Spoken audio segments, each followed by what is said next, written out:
Speaking of absolute spoiled brats, fake news. Washington Post, a few other papers, but Washington Post ran this article, the headline that an Airbnb host reportedly leaves guests stranded because of her race.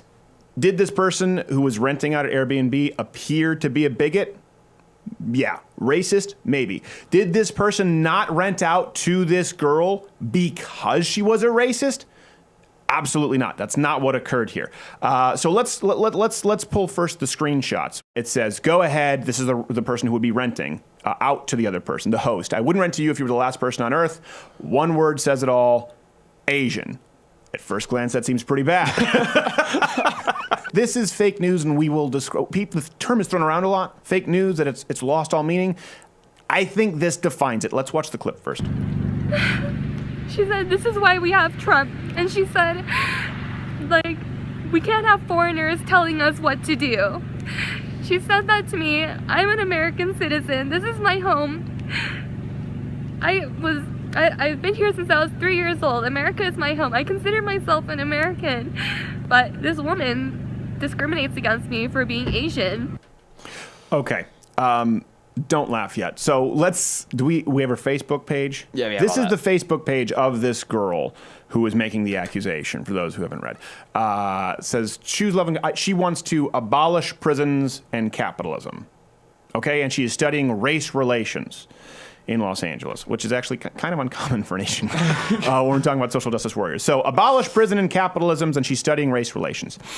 Why does all of this matter? Okay, let me tell you why. You can only have so many clock boys, UVAs, mattress girls, the lesbian who claimed that she had an homophobic slur written on her receipt, Duke lacrosse, poop swastika. You can only have so many of these stories when you do a little digging and find out that this person is an activist who just so happens to walk face first into the perfect kind of story that they've been sharing on their Facebook timeline for years, right? And if you watch that video, they have B-roll, they have lights set up, they're putting chains on their tires, like, can you believe this racist act occurred? I can't. The Washington Post said when they were minutes away from the cabin, Suh, hope I'm saying that correctly, sent a message to the host through Airbnb app to let her know that they were close and how they might pay for adding the two friends to the reservation. Here's the thing. The story does not include the next screenshot that we're about to show you, and the context is not provided, so we actually cannot corroborate this girl's argument. This is from months ago, by the way. Yeah, it just became a national thing because... Who knows? Who knows? Millions of plays happened over a month ago, and now millions of plays uploaded to a channel by someone who apparently worked for KTLA, but the story didn't go to KTLA. Again, if you watch the video clip, it was posted directly to YouTube. Looked like it was made from Windows Movie Maker. They had time to edit in screenshots. Do I think this is a setup? Yeah, I do. Now, she claims that she was willing to pay more. Okay, she's provided every other screenshot. Why didn't she provide those screenshots? Because here is where the screenshots start. The host says this: if you think 4 people and 2 dogs are getting a room for $50 a night on Big Bear Mountain during the busiest weekend of the year, you are insanely high. Funny. Not a good business person, mind you, but that's funny. And then the host also identified her as a con artist before the Asian bit and then canceled. So, did this person not host this girl because she was Asian? No, she was clearly willing to, or this person, maybe it was I don't know if it was a guy or a woman who was the host. I'm not sure. I'm not entirely sure. The host was willing to rent this place out, had a contractual agreement. Anyone who works at Airbnb, this is the rate, okay, and it was already done. The deal was done until this Asian girl decided to renegotiate 5 minutes out. And so the person got mad, kind of like you get into an argument with your wife, and you say things afterward that you don't really mean just because you're angry, but that's not really the root cause of the argument. You know, like, someone forgot to unload the dishwasher, therefore this is why your mother killed herself. I'm just drawing an example, of course. But the point is that you didn't have an argument here. It was about the dishwasher. Well, that could be the case here. This person was mad because they had rented out, they had blocked out their place, which they can no longer rent to somebody else. This is often how people make their living, or it's a huge chunk of their living with the sharing economy. And then all of a sudden, 5 minutes away, this person's going to renegotiate, and they feel screwed in the deal. They get mad, so they say something racist. The thing that they said that was racist does not erase all the horrible behavior before that. And you know who gets the shortest end of the stick on this one? All Asians who are not this girl perpetuating the horrible original Asian stereotype. She agreed to a deal, and then, by the way, 2 more people and 2 puppies. That's the negative Asian stereotype, that they constantly try to haggle, that they constantly try to change the deal. And I know, well, this is, how dare you say this? Well, hold on a second. I wonder, where could I have possibly gotten this stereotype? Is there some place that we could have heard it before?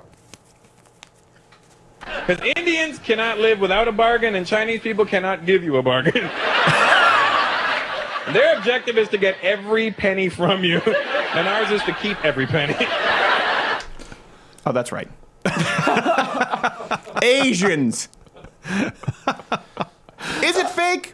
I don't know. Does it look like it's set up? Absolutely. Did this girl behave poorly? Absolutely. Was the headline fake that this person refused to rent to her because she was Asian? 100%. What occurred here was an entitled, abolish prisons, abolish capitalism, little socialist who studies race relations at USC or UCLA, I can't remember right now, decides that she's going to walk face first into a wonderful social justice story by agreeing, having a verbal and written contractual agreement, and then switching the deal when the person gets mad enough to say the racist thing that she was likely hoping for her to say, take some screenshots, happen to have a camera crew, and call Washington Post and Los Angeles Times. Could you...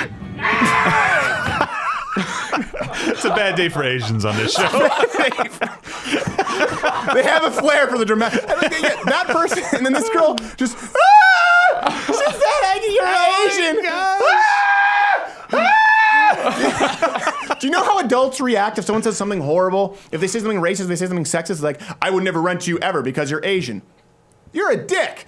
And you move on with your day. But this girl just behaved so poorly.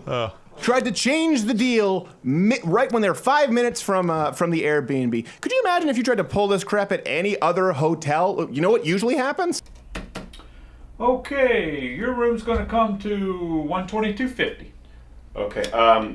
By the way, can I get a bigger room for 2 more people and 2 dogs at the same price?